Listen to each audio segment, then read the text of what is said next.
The Illinois Association of REALTORS has been gracious enough to provide to us Dr. Geoffrey Hewings. He's from the University of Illinois. He's the Director of Regional Economics Applications Laboratory, REAL, and he has some interesting information to present to the committee today.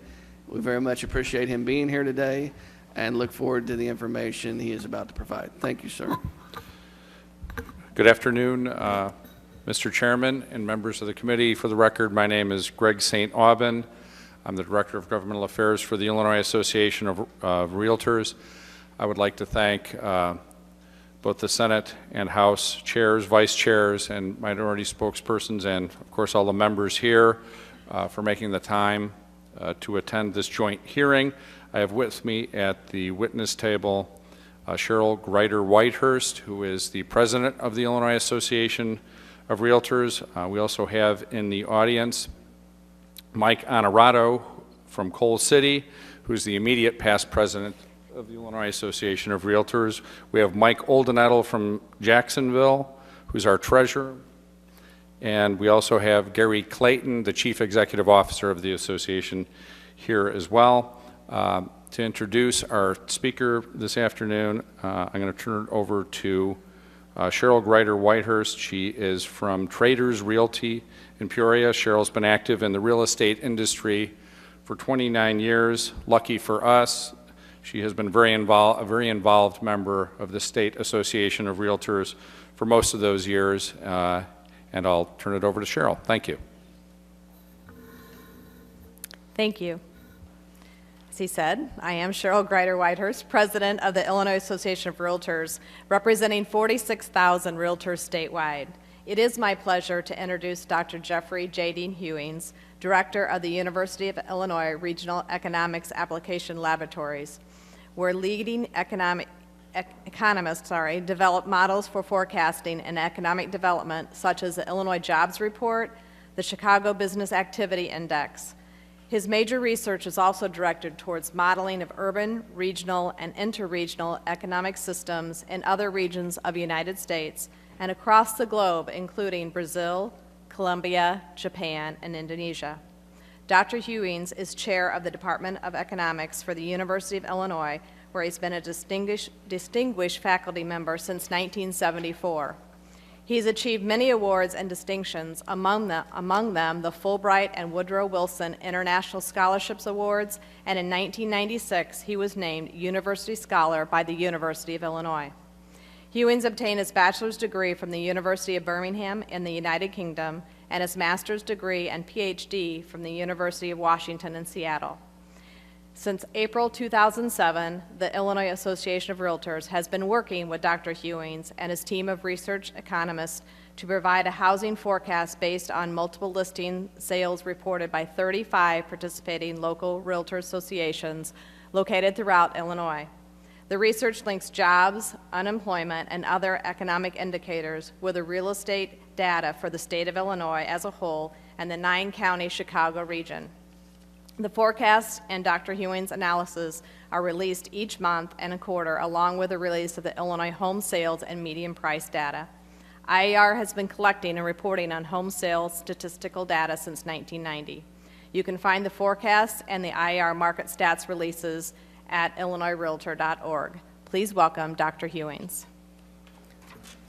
Mr. Chairman, honorable members, thank you very much for affording me this opportunity to talk to you this afternoon. I know you've had a long day, and if you can believe anything that comes out of a professor's mouth, I will try to keep my remarks to 15 minutes or so to provide you with the opportunity to ask questions. What I'd like to do is just give you a very brief overview of the Illinois economy, how we see it, where it's come from, and more importantly, where it's likely to go. I think a couple of things I want to highlight. You have copies of the presentation in front of you. I think the most important thing is the state has now been in an employment recession for 10 years. And prior to this current decade, Illinois had never suffered a recession that was more than 8 years in length. Even more importantly, the decade of 2000 to 2010, the combination of the job losses year by year translates into a revenue loss for the state of Illinois and just in terms of income tax and sales tax of $6 billion. That's the cumulative effect. And I think that the message here is that job creation is probably one of the most important attributes that's going to help us ensure both the economic and the fiscal recovery of the state. But there are some very disturbing things that are going on inside the state that don't necessarily attribute to the recession, but have been going on now for a number of years.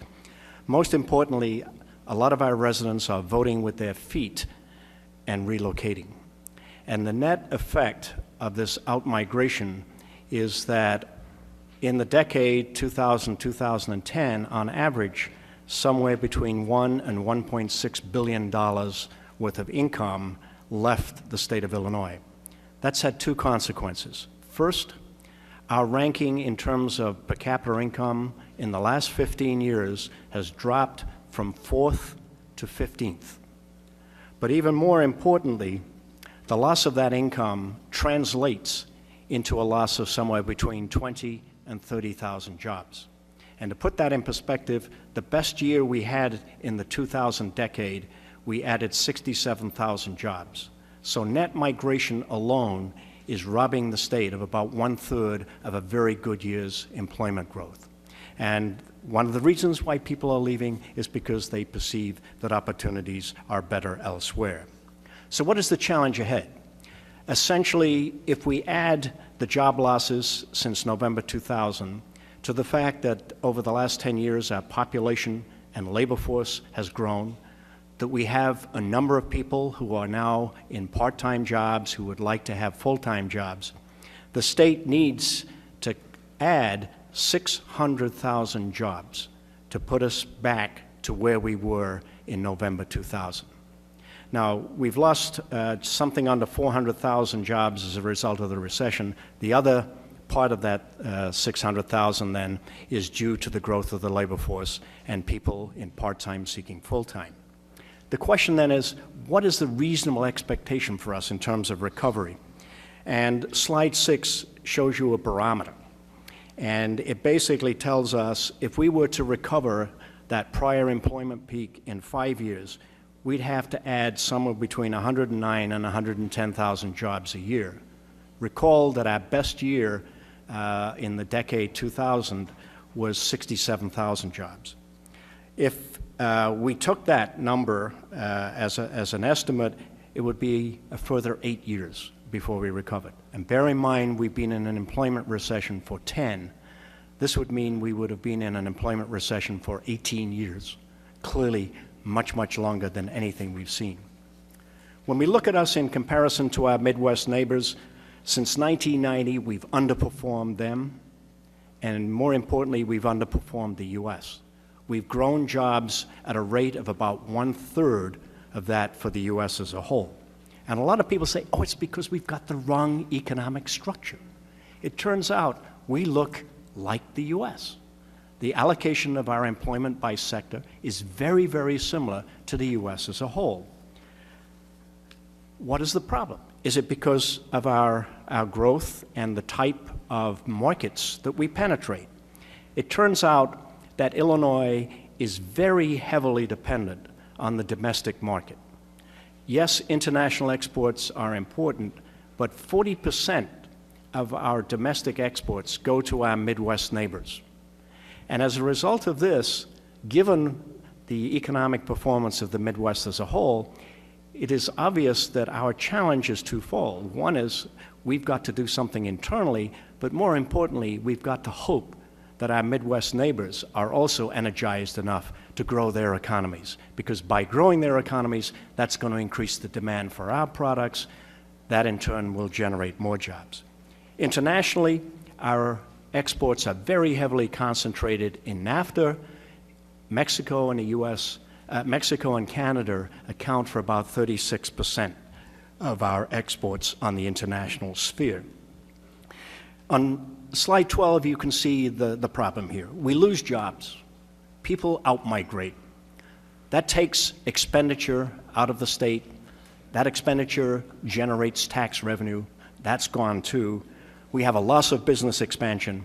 a further loss of jobs, and so this sort of downward cycle that we've seen since 2000 has really created a major problem. And what I thought I'd do is just illustrate the types of impacts and challenges this is having on one particular sector, the housing market.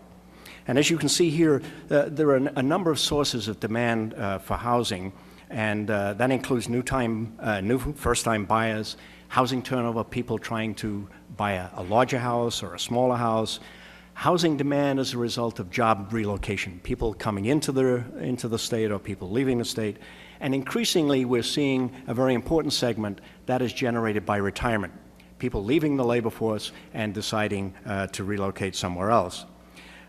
Sources of supply during the last few years have been entirely due to the inventory of market properties that are already constructed. We've seen very, very little new construction. And it turns out, as far as the housing market is concerned, job relocation is probably the most important source of demand. Because what we notice is that the average county in Illinois experiences about 11 to 14% turnover in population every year. About half of that are people coming in, half of that are people leaving.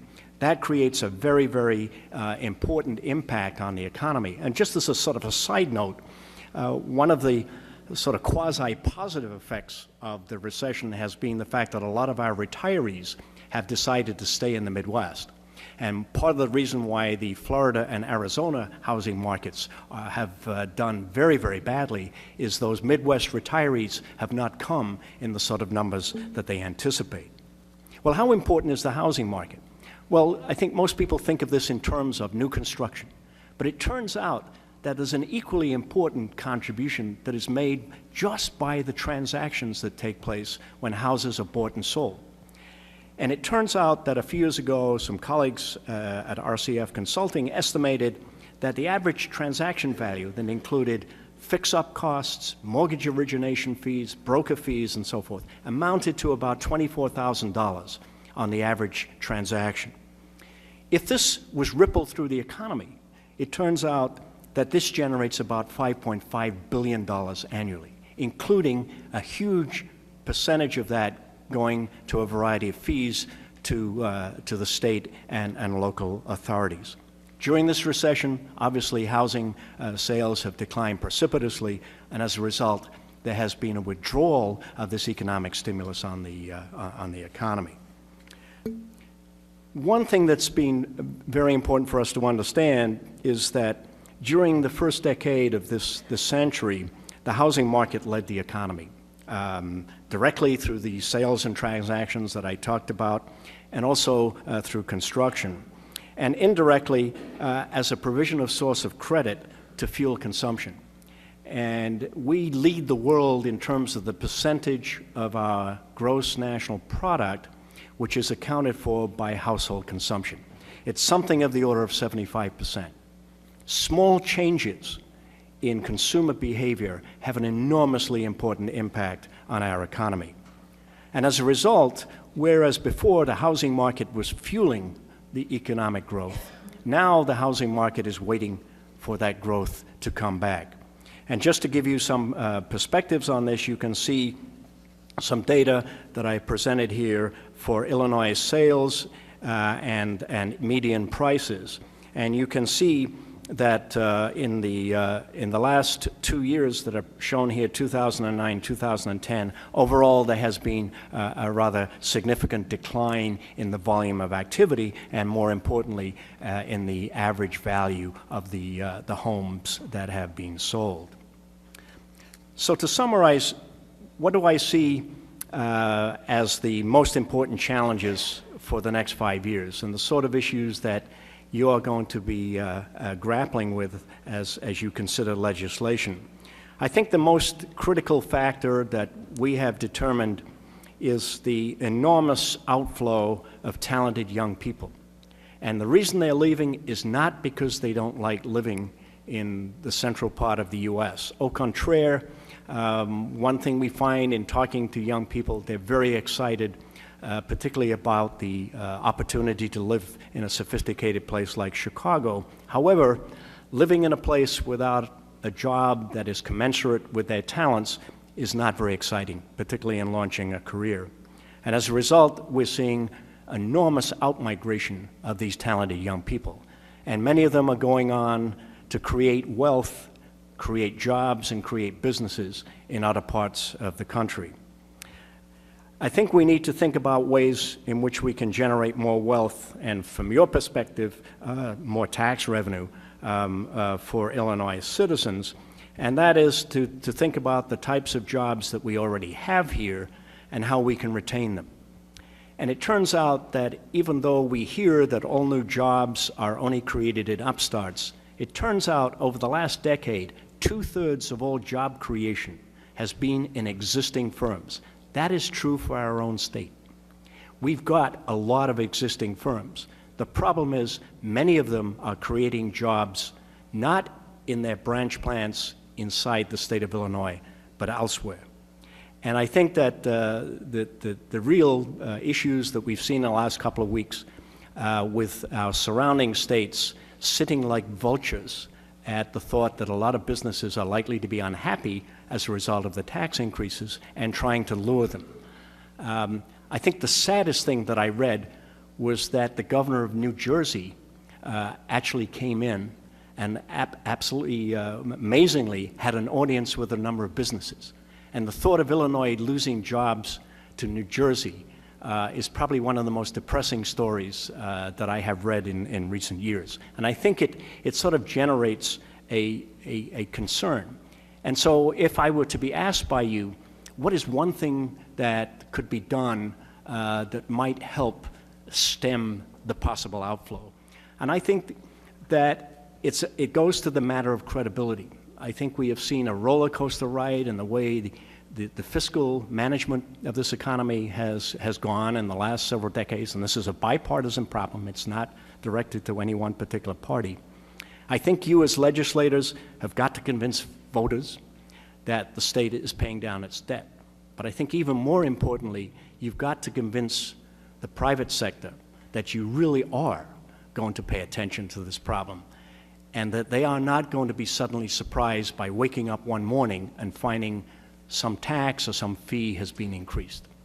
And basically, you need to be aware of the fact that as I talk to business folks, high taxes are something, obviously, other things being equal, they don't want. But if they can see that these taxes help in the provision of both physical infrastructure and in the training of their employees and future employees, they will live with it. What they find difficult is the notion that there is no future certainty that these taxes are not suddenly going to be raised or new fees imposed upon them.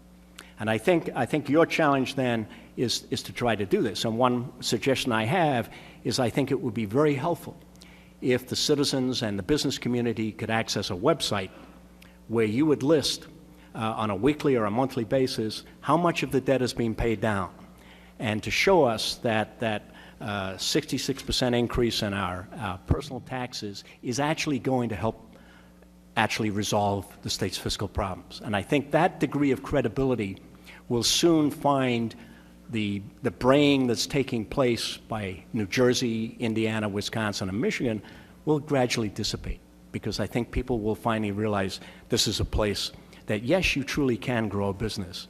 And by growing a business, we will keep a lot more of our citizens here. By keeping them here, we will enhance our revenue base.